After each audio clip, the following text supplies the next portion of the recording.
Assalamualaikum warahmatullahi wabarakatuh. Izin memperkenalkan diri, nama saya Budiro, NIM saya E111728, kelas A non-reguler, semester 7, Fakultas Teknologi dan Informatika, program studi Sistem Informasi, Universitas Matlahul Anwar. Baik, pada kali ini saya ucapkan beribu-ribu nikmat syukur kepada kehadirat Allah Subhanahu wa Ta'ala, bahwa pada kesempatan ini saya bisa mengerjakan tugas yang diberikan oleh ibu dosen saya. Baik, pada kesempatan ini saya akan mempresentasikan tugas ujian akhir semester mata kuliah Audit Sistem Informasi dengan dosen pengampu mata kuliah ini adalah Ibu Ayumira Yunita MKom. Kepadanya saya ucapkan beribu-ribu terima kasih atas segala ilmu yang telah diberikan kepada saya dan kawan-kawan semuanya. Semoga ilmunya bermanfaat bagi kita semuanya. Amin ya robbal alamin. Baik, selanjutnya di sini saya akan mempresentasikan yaitu satu buah jurnal yang saya searching di internet dengan judul Audit Sistem Informasi Absensi pada PT Tata Murdaya Bersama dengan menggunakan metode framework COBIT. Jurnal ini ditulis oleh Ervin dan Mesri Silalahi dari Fakultas Teknik Komputer dan Informasi Universitas Putra Batam. Volume 3 nomor 2 Juni 2020, halaman dari 379 sampai dengan 388 e-journal.tmbz.or.id. Open Journal System EISSN 2621-9441 PISSN 2623-1041. Langsung saja kita kepada materi pokok pembahasannya. Di sini saya akan menerangkan tentang pendahuluan dari jurnal ini. Yang kedua adalah metode penelitian. Yang ketiga hasil dan pembahasan. Yang keempat adalah kesimpulan. Baik, langsung saja kita ke pendahuluan. Pada umumnya, para pelaku usaha menggunakan teknologi informasi untuk mendukung setiap kegiatan operasional pekerjaan yang ada dalam perusahaan agar dapat berjalan dengan optimal. Selain itu, hal tersebut dilakukan agar setiap pekerjaan dapat dilakukan dengan cepat dan efisien, sehingga pada akhirnya juga memberikan pengaruh pada peningkatan terkait produktivitas dan kinerja dari pegawai yang bekerja pada perusahaan tersebut. Jadi, perusahaan sekarang itu dia menggunakan sistem atau teknologi informasi untuk menunjang perusahaan tersebut agar lebih efisien dan agar produktivitas dari karyawan tersebut tetap terjaga. Selanjutnya, PT Tata Murdaya Bersama yang merupakan salah satu perusahaan yang memiliki usaha di bidang penyewaan alat berat kren di Kota Batam sudah cukup lama menerapkan sistem informasi terkait dengan absensi. Hal tersebut dilakukan dengan maksud memberikan kemudahan para pekerjanya serta untuk menghindari tindakan curang atau pemalsuan data terkait dengan absensi para pekerja atau karyawannya. Dalam mendukung sistem informasi absensi, terdapat mesin fingerprint yang terhubung dengan sistem, sehingga pada saat karyawan ingin melakukan perekaman kehadiran, maka hal tersebut dilakukan karyawan dengan menempelkan jarinya pada mesin fingerprint tersebut. Dan kemudian mesin fingerprint akan melakukan identifikasi mengenai identitas dari diri karyawan melalui sidik jari tersebut. Jadi dari jurnal ini, di sini namanya PT Tata Murdaya Bersama, itu adalah merupakan sebuah perusahaan di bidang penyewaan alat berat kren di Kota Batam.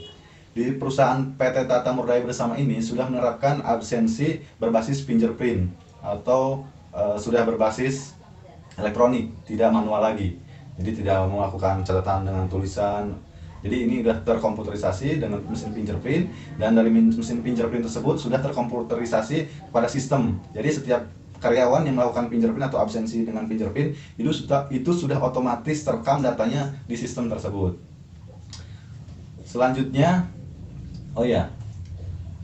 jadi dalam audit ini, kenapa dilakukan audit? Ini agar sebuah perusahaan, apalagi di sini kan kita menerangkan dengan atau membahas tentang absensi atau kehadiran.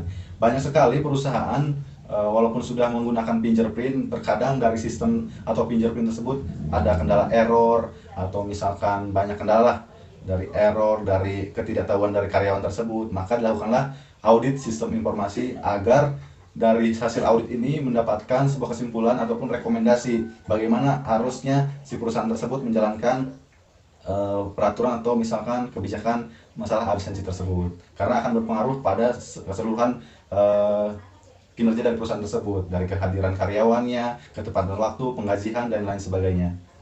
Oke, selanjutnya metode penelitian. Dalam metode penelitian ini, tahapan-tahapannya bisa kita sebutkan satu persatu. Yang pertama adalah tahap identifikasi masalah. Jadi, tahap yang pertama adalah identifikasi masalah. Yang kedua, tahap pengumpulan data. Yang ketiga, tahap pengolahan data. Yang keempat, tahap analisa hasil. Yang kelima, tahap analisa rekomendasi. Dan yang keenam, tahap kesimpulan. Jadi, pada tahap awal ini, pada tahap identifikasi, peneliti melakukan identifikasi masalah terkait objek penelitian dan dilanjutkan dengan menentukan batasan masalah. Setelah itu, peneliti melakukan studi pendahuluan meliputi studi pustaka dan objek penelitian. Jadi, sebelum peneliti melakukan audit, jadi peneliti juga harus mengidentifikasi masalah dulu terkait dengan objek penelitian, lalu melakukan studi pendahuluan, studi pustaka, studi objek penelitian, dan lain sebagainya. Yang kedua, tahap pengumpulan data. Pada tahap ini dilakukan proses pengumpulan data yang menjadi bahan pengukuran mengenai kondisi tata kelola teknologi informasi, khususnya sistem informasi absensi pada PT Tata Murdaya Bersama. Proses tersebut dilakukan dengan melakukan observasi secara langsung pada sistem informasi absensi pada PT Tata Murdaya Bersama. Kemudian dilakukan proses wawancara kepada pegawai dan PT Tata Murdaya Bersama dan melakukan pemberian kuesioner yang sudah disesuaikan dengan framework dari COVID 4.1 dengan fokus pada domain ME atau Monitor and Evaluate atau monitor, pengawasan, dan evaluasi. Jadi dalam proses pengumpulan data ini, peneliti melakukan pengumpulan data dengan cara mengobservasi dari sistem informasi yang ada di perusahaan PT Tata Murdaya ini, dan selanjutnya memberikan proses wawancara kepada pegawai atau karyawan dari PT Tata Murdaya Bersama tersebut, dan melakukan kuesioner yang sudah disesuaikan dengan framework COVID 4.1 dengan fokus pada domain monitoring dan monitor and evaluate atau pengawasan dan evaluasi. Pada tahap ketiga, tahap pengolahan data. Pada tahap ini dilakukan perhitungan gap maturity level atau tingkat kematangan pada framework COVID 4.1. Jadi pada tahap pengolahan data ini dilakukan perhitungan gap maturity level atau tingkat kematangan pada framework COVID 4.1. Jadi atau kesenjangan ya. Jadi di sini setelah tahap pengolahan data ini, jadi disimpulkan dari hasil kuesioner itu dan wawancara itu kan menghasilkan nilai-nilai yang akan dihitung dan akan ketahuan hasilnya dari hasil pengolahan data tersebut, berapa gap maturity level atau tingkat kematangan dari sistem audit sistem informasi absensi pada PT Tata Murdaya Bersama tersebut, berapa targetnya dan berapa capaian yang sekarang telah dicapai. Tahap keempat adalah tahap analisa hasil. Pada tahap ini terdapat penjelasan mengenai hasil perhitungan gap maturity level yang terdiri dari subdomain ME1, ME2, ME3, dan ME4. Jadi di sini nanti ada perhitungan dari gap maturity level yang terdiri dari subdomain dari ME1, ME2, ME3, dan ME4. Selanjutnya tahap kelima adalah tahap analisa rekomendasi. Pada tahap ini dilakukan pemberian rekomendasi sesuai dengan tingkatan yang terdapat pada maturity level kepada setiap subdomain yang terdapat pada penelitian. Jadi nanti dari hasil tahap analisa hasil lalu muncullah analisa rekomendasi. Jadi nanti ada rekomendasi di setiap subdomain ME tersebut atau monitor and evaluate. Yang keenam, tahap kesimpulan. Pada tahap ini peneliti membuat kesimpulan sesuai dengan hasil pengukuran rata-rata dari gap maturity level yang berisi penjelasan mengenai kondisi terkait tata kelola teknologi informasi, khususnya sistem informasi absensi pada PT Tata Murdaya Bersama. Jadi nanti tahap kesimpulannya, nanti penulis di sini menjelaskan kesimpulan dari hasil pengukuran dari gap maturity level tersebut terkait kondisi tata kelola teknologi informasi pada PT Tata Murdaya. Langsung saja kita ke materi pembahasan. Catatan di sini buat teman-teman semuanya, baik ataupun pada Ibu dosen pengampu. Di sini saya cantumkan ini hanya contoh pemetaan kuesioner dengan Maci matrix. Jadi ini hanyalah contoh gambaran bagaimana melakukan kuesioner dengan metode Raci matrix. Ini hanya contoh. Jadi ini bukan dari isi jurnal tersebut, tapi ini saya cantumkan untuk menggambarkan bagaimana cara menggunakan pemetaan kuesioner dengan Raci matrix. Di sini contohnya adalah person atau orang. Di sini ada activity atau aktivitas. Jadi team building, di sini aktivitas team building. Siapa yang bertanggung jawab pada team building tersebut? Di sini ada Raci matrix itu, Raci itu ada singkatannya, yaitu R-nya responsible atau keterangannya orang yang melakukan suatu kegiatan atau melakukan pekerjaan secara langsung. Itu yang ditulis dengan singkatan R. Lalu ada A, RA ya, A. Accountable. Orang yang akhirnya bertanggung jawab pada dan memiliki otoritas untuk memutuskan suatu perkara. Jadi yang tulisannya ada huruf A itu orang yang bertanggung jawab dari suatu pekerjaan atau misalkan otoritas untuk memutuskan suatu perkara. Yang ketiganya itu adalah C, RAC. C adalah singkatan dari consultant, orang yang diperlukan sarannya dan berkontribusi akan kegiatan tersebut atau sebagai pihak yang menjadi support dalam pengerjaan proses pekerjaan. Jadi konsultan ini adalah orang yang diperlukan sarannya dan berkontribusi akan kegiatan tersebut atau sebagai pihak yang menjadi support dalam pengerjaan proses pekerjaan. Yang selanjutnya adalah I, RACI, sekarang I yang terakhir. Itu artinya informant, orang yang perlu tahu hasil suatu pekerjaan yang sudah dilakukan atau orang yang mengkonsumsi hasil pekerjaan.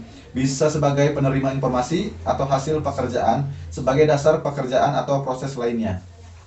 Jadi ini adalah RACI, itu adalah singkatan yang saya sudah sebutkan tadi. Di sini metode tersebut menerangkan bahwa misalkan ada tim evaluasi, itu siapa yang dari tim evaluasi tersebut itu siapa orang yang bertanggung jawab dari tim evaluasi tersebut. Misalkan sistem analis, berarti R, dia tuh tugasnya itu orang yang bukan. Jadi misalkan tim evaluasi yaitu yang melakukan suatu kegiatan atau melakukan pekerjaan secara langsung. Berarti tim evaluasi tersebut adalah sistem analis. Jadi tim analis ini yang melakukan evaluasi benar atau salah kegiatan ini, misalkan contohnya seperti itu. Tinggal bikin kolom seperti itu dari kuesioner tersebut. Siapa yang melakukan pekerjaan tersebut? Misalkan tim analis, berarti R. Atau misalkan siapa yang bertanggung jawab terhadap kegiatan tersebut? Misalkan web designer, berarti C, dia yang bertanggung jawab. Seperti itu. Kegunaan Raci matrix ini untuk organisasi yang dikelola adalah sebagai berikut.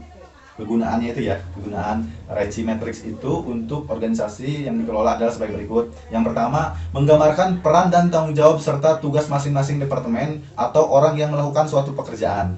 Jadi menggambarkan, ini tugasnya siapa, gitu, seperti itu. Siapa menerima hasil dari informasi pekerjaan tersebut, dan siapa yang melakukan pekerjaan tersebut. Yang kedua, menghasilkan tugas-tugas yang masuk dalam gray area, tugas yang tidak jelas siapa yang menjalankannya karena tidak ada yang mengerjakan maupun tugas yang tumpang tindih agar antar departemen. Jadi menghilangkan tugas-tugas yang masuk dalam area gray, tugas yang tidak jelas siapa yang menjalankannya. Jadi dengan metode matrix ini jadi ketahuan siapa yang menjalankan tugas tersebut, siapa yang bertanggung jawab dari tugas tersebut, akan ketahuan, jadi tidak abu-abu. Yang ketiga, mengidentifikasi beban kerja yang telah ditugaskan pada karyawan tertentu dan departemen. Jadi kegunaan dari matrix Raci matrix ini mengidentifikasi beban kerja yang telah ditugaskan kepada karyawan tertentu atau departemen. Yang keempat, memastikan bahwa proses tertentu tidak terlalu domain. Jadi memastikan bahwa proses tertentu tidak terlalu domain. Jadi misalkan yang bertanggung jawab dari sistem analis segala macam, terus team building dan lain sebagainya yang sesuai dengan grafik tabel di sini tidak domain. Jadi tidak itu saja. Jadi ada pembagian tugas kerja seperti itu ya. Yang kelima, memastikan bahwa anggota baru dijelaskan tentang peran dan tanggung jawabnya. Menentukan keseimbangan yang tepat antara garis dan tanggung jawab pekerjaan. 7. Mendistribusikan kerja antara kelompok untuk mendapatkan efisiensi kerja yang lebih baik, terbuka untuk menyelesaikan konflik dan diskusi. Yang ke-8, mendokumentasikan peran dan tanggung jawab orang-orang dalam organisasi. Selanjutnya, dari isi pembahasan ini yaitu pemetaan kuesioner dengan Ricci Matrix. Demikian rinci isi dari kuesioner sesuai dengan subdomain ME1, ME2, ME3, dan ME4 yang diberikan kepada responden yang sudah dibagi sesuai dengan jabatan yang dibuat menggunakan Ricci Matrix tersebut. Di sini bisa kita lihat subdomain dari ME1 atau Monitor and Evaluate 1, ME1 titik poin 1 pendekatan pemantauan, yaitu di sini R. Otomatis di sini orang yang melakukan suatu pekerjaan atau melakukan pekerjaan secara langsung itu adalah orang tersebut, berarti misalkan R. Lalu ME1.2 definisi dan pengumpulan data pemantauan, yaitu C. ME1.3 metode pemantauan, R. ME1.4 penilaian kinerja, I. ME1.5 pelaporan dewan dan eksekutif, A. Di sini artinya orang yang bertanggung jawab dan memiliki otoritas untuk memutuskan suatu perkara. Jadi pelaporan dewan dan eksekutif. ME1.6 tindakan perbaikan. Ini subdomain ME1. Selanjutnya ada subdomain ME2. ME2.1 pemantauan kerangka kontrol internal. Di sini ada 2, RA. Jadi ada dua person atau 2 orang yang bertanggung jawab pada hal tersebut. ME2.2 ulasan pengawasan, RA juga sama, 2 orang juga. ME2.3 kontrol pengecualian, RA juga, di sini 2 orang juga berarti. ME2.4 kontrol penilaian diri, RC, jadi 2 juga. ME2.5 jaminan kontrol internal. Di sini ada RAC, berarti ada 3 person atau 3 orang, 3 jabatan yang melakukan pekerjaan tersebut. ME2.6 pengendalian internal di pihak 3, RC, 2 orang. ME2.7 tindakan perbaikan. Di sini ada 4, RACI, jadi 4 orang terlibat di sini atau 4 pekerjaan atau 4 petugas di sini bertanggung jawab, 4 jabatan. Subdomain ME3. ME3.1 identifikasi persyaratan kepatuhan hukum, peraturan dan kontraktual eksternal. Di sini ada RAC. Ada 3 juga. ME3.2 optimalisasi respon terhadap persyaratan eksternal, RC. ME3.3 evaluasi kepatuhan dan persyaratan eksternal, RAC. Di sini ada 3 juga. ME3.4 jaminan kepatuhan yang positif, RACI. Jadi ada aksi responsible, accountable, consulted, dan informed. Di sini tergabung semuanya. ME3.5 pelaporan integrasi, RCI. Ini ada 3 juga. Selanjutnya subdomain ME4. ME4.1 pembentukan kerangka kerja tata kelola TI. Di sini ada RC. ME4.2 penyelarasan strategis, RC di sini ya. ME4.3 nilai pengiriman. Di sini ada 4. Jadi RACI semuanya terlibat di sini. ME4.4 pengolahan sumber daya, sama juga. ME4.5 manajemen risiko. Di sini ada R dan C atau responsible dan accountable, konsultan. Orang yang melakukan pekerjaan dan orang yang diperlukan sarannya. ME4.6 pengukuran kinerja. Di sini RCI. ME4.7 jaminan independen. Di sini ada RC, responsible dan konsultan. Jadi setelah tadi semua kuesioner telah didapatkan nilai-nilainya dan segala macamnya, tingkat kematangan. Setelah dilakukan analisis terhadap hasil jawaban kuesioner yang diberikan pada responden dari penelitian sebuah Ricci Matrix, dan isi pernyataan kuesioner dibuat menggunakan keseluruhan subdomain dari domain ME atau Monitor and Evaluate yang terdiri dari ME1, ME2, ME3, dan ME4, maka didapatkan hasil sebagai berikut. ME1, pengawasan dan evaluasi kinerja TI atau teknologi informasi. Di sini mendapatkan nilai rata-rata 3.00 atau 3. Dibulatkan menjadi 3. Lalu ME2, pengawasan dan evaluasi kontrol internal. Di sini mendapatkan nilai rata-rata 2,97. Dibulatkan menjadi 3. Kemudian ME3, memastikan kepatuhan terhadap peraturan. Di sini mendapatkan nilai rata-rata 2,99 dan dibulatkan menjadi 3. Kemudian ME4 menetapkan tata kelola TI atau teknologi informasi. Di sini mendapatkan nilai rata-rata 2,93 dan dibulatkan menjadi 3. Ini dia tabel tingkat kematangan dari sumber penelitian 2020 yang tadi ada di jurnal tersebut. Lalu selanjutnya ada analisis kesenjangan gap. Setelah didapatkan nilai kematangan dari tata kelola teknologi informasi yang berkaitan dengan sistem informasi mengenai absensi pada PT Tata Murdaya Bersama menggunakan keseluruhan subdomain pada domain ME atau Monitoring and Evaluate, kemudian dilakukan analisis mengenai kesenjangan gap berdasarkan nilai kematangan dari sistem informasi absensi PT Tata Murdaya Bersama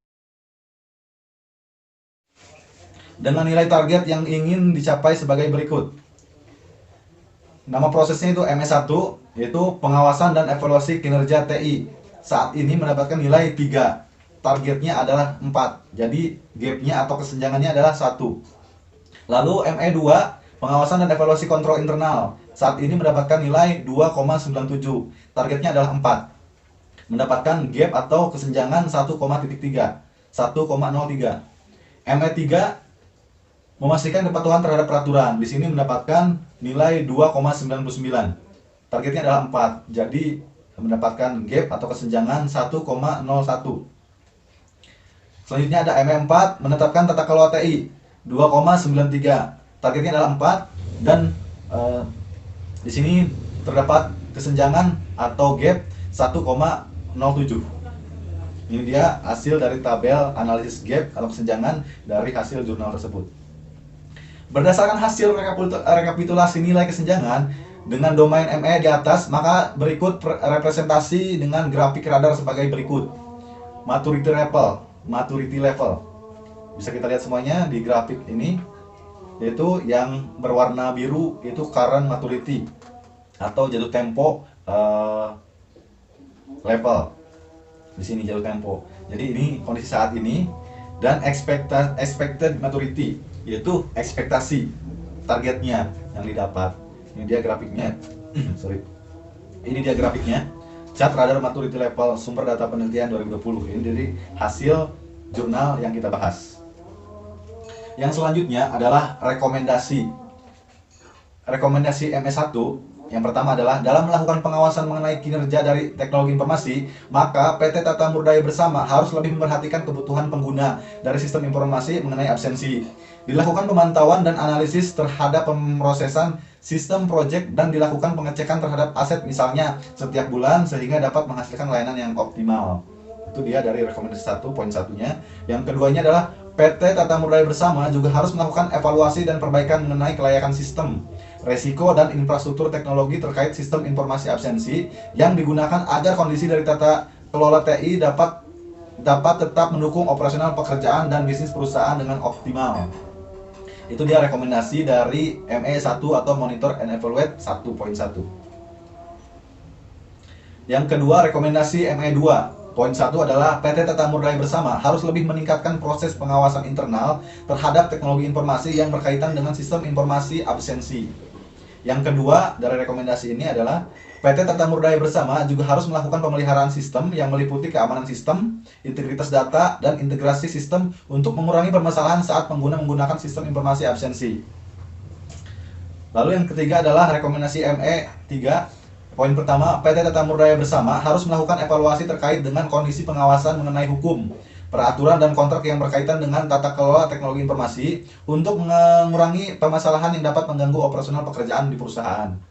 Yang kedua, poinnya adalah PT Tata Murdaya Bersama juga harus melakukan solusi perbaikan jika ditemukan kesalahan terkait dengan hasil evaluasi teknologi informasi yang tidak sesuai dengan hukum, peraturan, dan kontrak pada perusahaan.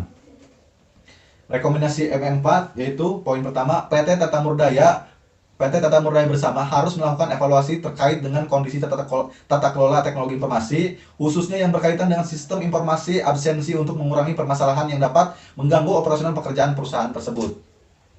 Selanjutnya poin keduanya, pihak manajemen dari PT Tata Murdaya Bersama juga harus meningkatkan koordinasi dan kerjasama dengan staf IT terkait penyediaan layanan sistem mengenai TI atau teknologi informasi yang sesuai dengan kebutuhan operasional perusahaan. Baik, pembahasan yang selanjutnya hasilnya adalah kesimpulan. Berikut merupakan kesimpulan yang didapat berdasarkan hasil analisis audit domain ME atau Monitor and Evaluate yang dilakukan, yaitu yang pertama adalah audit mengenai sistem informasi yang berkaitan dengan absensi pada PT Tata Murdaya Bersama dilakukan menggunakan kerangka kerja dari COVID 4.1. Pelaksanaan audit mengenai sistem informasi absensi dilakukan dengan metode framework dari COVID 4.1 dengan fokus pada domain ME dengan menggunakan subdomain ME1, ME2, ME3, dan ME4. Penelitian menggunakan domain ME karena domain ME fokus pada proses pemantauan dan evaluasi kontrol tata kelola pada bagian internal dari organisasi. Hal tersebut diperlukan karena PT Tata Murdaya Bersama belum pernah melakukan audit sistem informasi mengenai absensi, dan hasil evaluasi tersebut berfungsi untuk membantu pihak manajemen dari perusahaan untuk memperbaiki kondisi terkait dengan tata kelola teknologi informasi yang ada atau sedang berjalan pada PT Tata Murdaya Bersama. Itu dia kesimpulan dari hasil audit dari audit sistem informasi absensi di PT Tata Murdaya Bersama. Ini dia kesimpulan di poin satunya. Sesuai dengan hasil analisis mengenai tingkat kematangan terhadap sistem informasi mengenai absensi menggunakan proses yang terdapat pada subdomain ME1 yang memiliki nilai 3.00 dengan pembulatan menjadi nilai 3.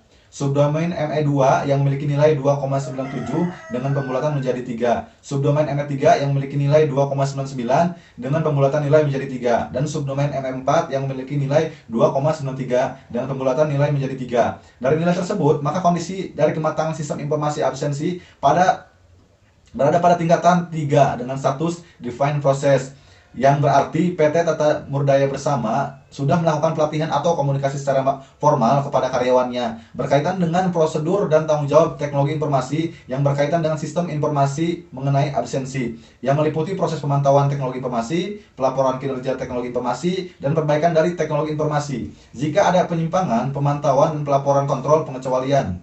Kumpulan pemantauan dan pelaporan kontrol pengecualian. Kumpulan penilaian dari internal pihak 3, proses pengawasan dan identifikasi teknologi informasi terhadap hukum, peraturan dan kontrak, serta perencanaan dan implementasi tata kelola teknologi informasi yang sesuai dengan kondisi operasional dan tujuan bisnis dari perusahaan. Ini masih di poin 1 kelanjutan yang dari yang tadi. Sesuai dengan kondisi kematangan tata kelola TI yang berada pada tingkatan ketiga dengan status defined process, maka dibuat rekomendasi kepada PT Tata Murdaya Bersama untuk melakukan pencapaian tata kelola teknologi informasi terkait sistem informasi mengenai absensi agar dapat mencapai tingkatan kematangan pada level tingkat 4 dengan status manage and measurable. Pada kematangan teknologi informasi tingkat 4 tersebut, perusahaan harus melakukan evaluasi mengenai setiap proses atau prosedur pada sistem, dan solusi perbaikan harus dilakukan secara konsisten sampai sistem berada pada kondisi yang optimal. Perusahaan juga harus melakukan peningkatan mengenai pengawasan internal dan identifikasi teknologi informasi terhadap hukum, peraturan, dan kontrak, serta melakukan evaluasi mengenai perencanaan dan implementasi tata kelola mengurangi kesalahan proses yang memungkinkan yang terdapat pada sistem. Itu dia dari kesimpulan hasil dari review jurnal tersebut atau presentasi jurnal tersebut. Di sini ada tertera daftar pustaka dari jurnal tersebut yang kita juga ambil dari jurnal tersebut. Baik, langsung saja kita kepada isi jurnal yang telah kita review tadi atau kita presentasikan. Di sini jurnalnya seperti ini. Audit sistem informasi absensi pada PT Tata Murdaya Bersama dengan menggunakan metode framework COVID. Yang di sini ada tertera yang penulisnya itu Ervin dan Mesri Silalahi, Teknik Komputer dan Informasi, Universitas Putra Batam. Dan di sini adalah abstraknya. Pada umumnya, para pelaku usaha menggunakan teknologi informasi untuk mendukung setiap kegiatan operasional pekerjaan yang ada dalam perusahaan agar dapat berjalan dengan optimal. PT Tata Murdaya Bersama merupakan salah satu perusahaan yang memiliki usaha dalam bidang penyewaan alat berat kren di Kota Batam. Tujuan dari penelitian ini adalah untuk mengukur tingkat kematangan dan mencari permasalahan yang terjadi pada proses sistem informasi absensi, serta untuk memberikan rekomendasi kepada perusahaan untuk meningkatkan tata kelola teknologi informasi yang ada. Dalam pelaksanaan penelitian, penulis menggunakan kerangka kerja dari COVID 4.1 dengan fokus pada domain ME, Monitor and Evaluate, yang terdiri dari subdomain ME1, ME2, ME3, ME4. Hasil analisis mengenai tingkat kematangan menunjukkan bahwa sistem informasi absensi pada PT Tata Murdaya Bersama berada pada tingkat 3 dengan status defined process. Baik, demikian dari hasil presentasi atau review jurnal yang telah kita bahas tadi. Mohon maaf jika dari hasil review jurnal ini ataupun presentasi jurnal ini banyak kesalahan ataupun penjelasan yang kurang dimengerti, saya ucapkan beribu-ribu mohon maaf, dan semoga kedepannya akan lebih baik lagi. Dan saya ucapkan banyak terima kasih kepada In dan Mesri Silalahi yang telah mempublikasikan jurnalnya sehingga dapat kita bahas ataupun saya presentasikan di sini. Kurang lebihnya mohon maaf. Demikian presentasi kali ini. Saya ucapkan banyak terima kasih. Wassalamualaikum warahmatullahi wabarakatuh.